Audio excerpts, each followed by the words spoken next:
Hello friends, welcome back to our channel. So మా పిల్లలకు ఎంతో ఇష్టమైన మటన్ కర్రీ ఈరోజు చేయబోతున్నానండి. సో దాని రెసిపీ చూసేయండి. ముందుగా కుక్కర్ పెట్టేసుకోవాలి. కుక్కర్లో ఆయిల్ వేసుకోవాలి. సో ఒక 2 టేబుల్ స్పూన్ల వరకు ఆయిల్ వేసుకొని ఆయిల్ హీట్ అయిన తర్వాత సన్నగా కట్ చేసి పెట్టుకున్న మీడియం సైజ్ ఆనియన్ వేసుకోవాలి.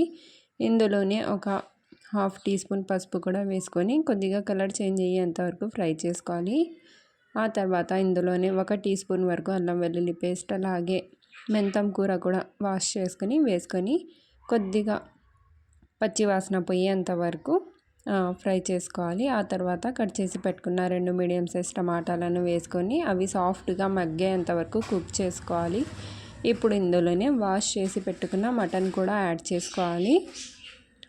ఇలా మటన్ యాడ్ చేసుకున్న తర్వాత ఇందులోనే ఉప్పు, కారం, మీరు ఉప్పు కారం మీ స్పైసీనెస్ని బట్టి యాడ్ చేసుకోవచ్చు. అలాగే 1 టీ స్పూన్ ధనియాల పొడి కూడా యాడ్ చేసుకోవాలి. యాడ్ చేసుకొని బాగా మిక్స్ చేసుకొని ఇందులో వాటర్ యాడ్ చేసుకోవాలి. వాటర్ యాడ్ చేసుకొని కుక్కర్ లిడ్ పెట్టేసేయాలి.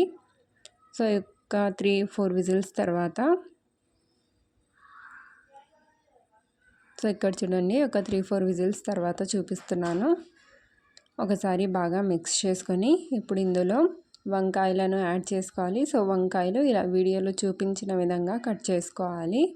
కట్ చేసుకొని ఉప్పు నీళ్ళలో వేసుకొని పెట్టేసుకోవాలి. బ్లాక్ అవ్వకుండా ఉంటాయి.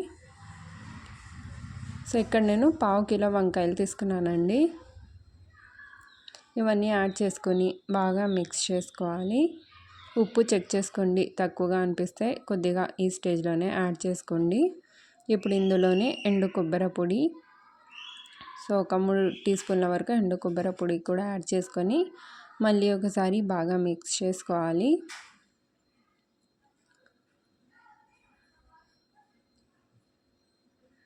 సో వీడియోని ఎక్కడ స్కిప్ చేయకుండా లాస్ట్ వరకు చూడండి. అలాగే రెసిపీస్ నచ్చినట్టయితే సబ్స్క్రైబ్ చేసుకొని పక్కనే ఉన్న బెల్ బటన్ను యాక్టివ్ చేసుకుంటే నేను పెట్టే ప్రతి ఒక్క రెసిపీ మీకు నోటిఫికేషన్గా వస్తుంది.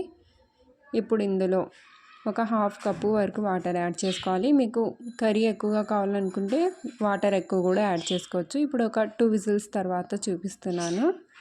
ఆఫ్టర్ 2 విజిల్స్ తర్వాత సో నాకు ఇందులో కర్రీ ఎక్కువగా ఉందని గ్యాస్ స్టవ్ ఫ్లేమ్ హైలో పెట్టి కొద్దిగా ఒక 5 నిమిషాల వరకు ఉడికించుకున్నాను.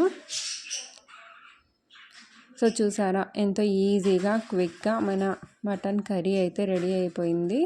చాలా టేస్టీగా ఉంటుంది. రోటీలో అయినా, రైస్లో అయినా, చపాతీల్లో అయినా, ఎందులో అయినా కానీ చాలా బెస్ట్ కాంబినేషన్ అండి. చాలా పర్ఫెక్ట్గా ఉంటుంది. సో ఒకసారి డెఫినెట్గా ట్రై చేసి నాకు కింద కామెంట్ చేయండి.